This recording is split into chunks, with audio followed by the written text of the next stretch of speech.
Hello UP police, मैं IAS अधिकारी बोल रहा हूँ।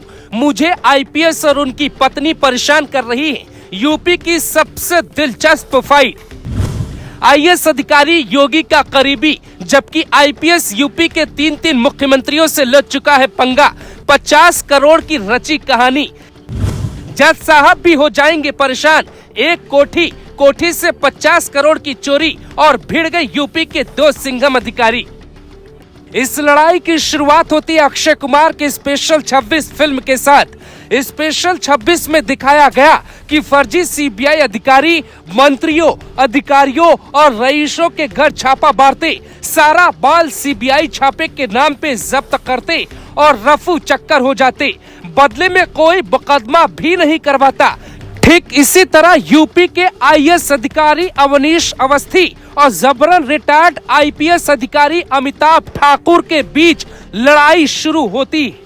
अगले 3 मिनट में आपको दिखाएंगे कि जब ऐसी लड़ाई होती है तो उसका अंजाम क्या होता है।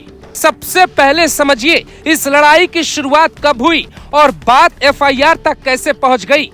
24 सितंबर को अखिलेश यादव सोशल मीडिया पर एक अखबार की कटिंग पोस्ट करते हैं। हालांकि ये कटिंग सितंबर के पहले सप्ताह से ही वायरल थी। इस आर्टिकल में जो लिखा है वो काफी हैरान करने वाला है। सूबे के एक पूर्व चर्चित नौकरशाह की उत्तराखंड में कोठी से 50 करोड़ की चोरी होने की चर्चा है। इन दिनों नौकरशाही में खूब चर्चा हो रही है, लेकिन साहब ने चुप्पी की चादर ओढ़ रखी है। खास बात यह है कि इतनी बड़ी चोरी के बाद भी साहब ने न तो मुकदमा दर्ज कराया और न ही कोई कार्रवाई होने दी।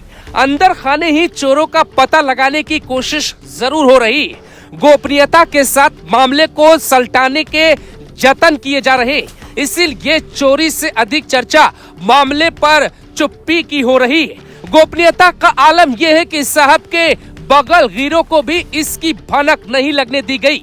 अब तो अफसरों की शाम की पार्टी में भी इस पे चर्चा हो रही है। बताने वाले यहाँ तक कह रहे हैं कि पूर्व चर्चित नौकरशाह तो बाहर से नॉर्मल दिखने की पूरी कोशिश कर रहे हैं, पर मैडम गहरे सदमे में। अवनीश अवस्थी रिटायर्ड आईएएस अधिकारी, लेकिन फिलहाल सीएम योगी के राजनीतिक सलाहकार हैं। यानी ये आरोप बेहद गंभीर थे। अवनीश अवस्थी की पत्नी मालिनी अवस्थी खुद एक लोकगीत की प्रसिद्ध गायिका है, जिन्हें लोक रानी के नाम से भी जाना जाता है।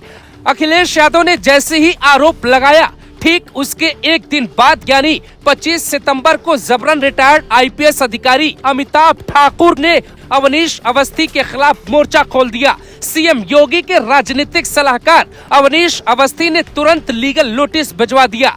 हालांकि वो पोस्ट आईपीएस अमिताभ ठाकुर ने डिलीट कर दी, लेकिन कहानी यहाँ खत्म नहीं होती है। अखिलेश यादव एक न्यूज़पेपर के रिपोर्टर, एक आईपीएस और उनकी पत्नी क्या झूठी कहानी बना रही थी। आईएएस अवनीश अवस्थी का दावा है उत्तराखंड में उनकी कोई कोठी नहीं है। फिर उनका नाम कैसे आया? फिर वो कोठी किसकी है? किसके घर से 50 करोड़ की चोरी हुई? कौन है जो सामने आने को तैयार नहीं है? आईपीएस अमिताभ ठाकुर का इतिहास है कि उन्हें 3 मुख्यमंत्रियों से लोहा लेने का अनुभव है। मुलायम सिंह यादव, अखिलेश यादव के बाद सीएम योगी को भी ललकारा, लेकिन इस बार वो बुरी तरह फंस गए।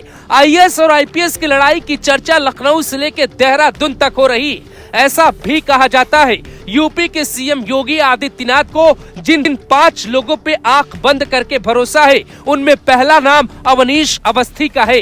सबसे लंबे वक्त तक यूपी के गृह विभाग संभालने का रिकॉर्ड रहा। 37 साल की नौकरी में कोई दाग नहीं लगा। ऐसा भ्रष्टाचार का दाग अमिताभ ठाकुर पर भी नहीं है। लेकिन अखिलेश यादव ने बिना जांच पड़ताल के एक अखबार की कटिंग को शेयर करते हैं। उसमें बिना जांच किए खुद पढ़े लिखे आईपीएस अमिताभ ठाकुर भी कूद गए। लेकिन जब आईएएस और आईपीएस लॉबी में लड़ाई बढ़ी तो मसला बड़ा हो गया। ऐसे में जज साहब भी क्या करते? ऐसे पत्रकारों पर भी कार्रवाई होनी चाहिए जिन्होंने बिना नाम लिखे ऐसा संदिग्ध आर्टिकल लिखा। लखनऊ का एक नामी अखबार है, वो संपादकीय पेज पर ऐसे ही भ्रामक आर्टिकल लिखता है। बदले में एक खेल खेला जाता है, लेकिन 50 करोड़ की कहानी झूठी है या नहीं ये तो जांच के बाद पता चलेगा। पर ये साफ हो गया है कि वो कोठी ना तो अवनीश अवस्थी की है, ना ही उनकी पत्नी मालिनी अवस्थी की है और ना ही उनकी बेटी के नाम पर है, जिसकी हाल फिलहाल में शादी हुई है। फिर वो कोठी किसकी है? कौन है वो चोर जो स्पेशल 26 फिल्म की तरह घटना को अंजाम देते हैं? और कौन है वो अमीर इंसान जो पुलिस के सामने एफआईआर के लिए नहीं आता है? गजब है कहानी, गजब है कंफ्यूजन, गजब है आईएएस आईपीएस की लड़ाई।